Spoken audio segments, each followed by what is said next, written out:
Hi friends, happy new year సందర్భంగా నేను ఇంట్లో చక్రాలు అయితే చేస్తున్నాను. అదిగోండి, ఒక చక్రం అయితే తీసాను. టేస్ట్ చేసి చూస్తాను ఎలా ఉందో. బాగుంది. నేను ఎలా చేశానంటే బియ్యపిండి, శనగపిండి, ఉప్పు, కారం, వాము ఇవన్నీ వేసుకొని వాటర్లో బాగా కలుపుకొని కొంచెం జారుడుగా వేసుకోవాలి. అలానే కొంచెం కాలిన ఆయిల్ అనేది వేసుకుంటే బాగా వస్తుందండి. ఇలాగ సౌండ్ చూడండి ఎలా వస్తుందో, అలా బాగుంటుంది.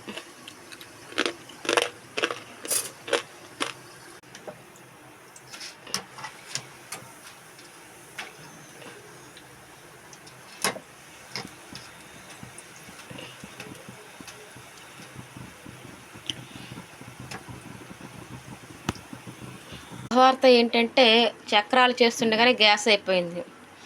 ఇప్పుడు ఏం చెయ్యాలి? Induction stove